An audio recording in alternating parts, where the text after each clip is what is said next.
ಎಕರೆ ಪೂರ ನೆಲ ಕಚ್ಚಿದೆ. ಹಾಂ ನೀವು ಕೂಡ ದೃಶ್ಯದಲ್ಲಿ ನೋಡ್ತಾ ಇದ್ದೀರಿ. ಕಳೆದ ವರ್ಷ ಪೂರ ಹಿಂಗೆ ಬಿದ್ದೋಗಿದೆ ತೋಟ. ಅವು ಕಳೆದ ವರ್ಷ ನಮಗೆ ಏನೂ ಸಿಕ್ಕಿಲ್ಲ, ಈ ವರ್ಷ ಕೂಡ ಏನೂ ಸಿಗ್ತಿಲ್ಲ. ನಾವು ಸಾಲ ಸೂಲ ಮಾಡಿ ಬೆಳೆಸಿದ್ದೇವೆ. ಈಗ ಅದಕ್ಕೆ ಸುತ್ತ ಪರಿಹಾರ ನಮಗೆ ಯಾರು ಕೊಡಬೇಕು? ಸರ್ಕಾರ ಕೊಡಬೇಕು. ನಾವು ಈ ಪ್ರತಿ ವರ್ಷ ಇದೇ ಥರ ಬಿದ್ಕೊಂತ ಹೋದರೆ ನಾವು ಈ ಅಡವಿಯಲ್ಲಿ ಜೀವನ ಮಾಡ್ತಾಯಿದ್ದೀವಿ, ನಾವೇನು ಸಿಟಿಯಲ್ಲಿಲ್ಲ.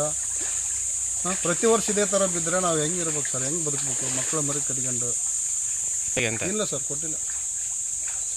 MLA ಅವರು ಬಂದೋಗಿದ್ರು, ಎಲ್ಲರೂ ಬಂದೋಗಿದ್ರು ಸರ್. ಈ ತೋಟಗಾರ ಇಲಾಖೆ ಮೇಡಮ್ ಕೂಡ ಬಂದೋಗಿದ್ದಾಳೆ, MLA ಸಾಹೇಬರು ಕೂಡ ಬಂದೋಗ್ಯಾರ, ಎಲ್ಲರೂ ಬಂದೋಗ್ಯಾರ. ಸುತ್ತ ಪರಿಹಾರ ಏನೂ ಕೊಟ್ಟಿಲ್ಲ ನಮಗೆ. ಪೂರ ಒಂದು ಗಿಡ ಇದ್ದಿಲ್ಲ ಸರ್ ಹೋದ ವರ್ಷ. ನಾವು ಹೆಂಗೆ ಜೀವನ ಮಾಡ್ಬೇಕು ಸರ್? ಇರೋ ತರ್ತಾರ ಭೂಮಿ ನಮಗೆ. ಸರ್ ಒಂದು 2.5 ಲಕ್ಷದಿಂದ 2.70 ತನಕ ಲಾಸ್ ಸರ್ ನಮಗಿದೆ. ನಿನ್ನೆ ಅಕಾಲಿಕ ಮಳೆ ಬಂದು ಸರ್ ರಾತ್ರಿ 12ವರೆಗೆ ಬಿರುಗಾಳಿ ಎಲ್ಲ ಪೂರ ನೆಲ ಕಚ್ಚಿದೆ. ಬೆಳಗ್ಗೆ 8 ಗಂಟೆವರೆಗೆ ಹಂಗೆ ಮಳೆ ಬಂದಿದೆ. ನೀವು ನೋಡ್ತಾ ಇದ್ದೀರಿ ದೃಶ್ಯದಲ್ಲಿ. ತೋಟ ನೋಡ್ರಿ, ಇನ್ನೂ ಎಳೆಯೋದು, ಇನ್ನೂ ತೋಟ ಇನ್ನೂ 2 ತಿಂಗಳು ಹೋಗ್ಬೇಕು, ಕಟಾವಕ್ಕೆ ಬರ್ಬೇಕಂದ್ರೆ ಅದು ಹೆಂಗೆ ಜೀವನ ಮಾಡ್ಬೇಕು ಸರ್? ನಾವು ಪ್ರತಿ ವರ್ಷ ಇದೇ ಥರ ಅಂದ್ರೆ ನಾವು ಹೆಂಗೆ ಜೀವನ ಮಾಡಬೇಕು? ಯಾಕೆ ಅದಕ್ಕೂ ಸುತ್ತವಾಗಿ ನಾವು ಬಡ್ಡಿ ಕಟ್ಟೋಕೆ ಆಗ್ತಾಯಿಲ್ಲ ಅಲ್ಲಿ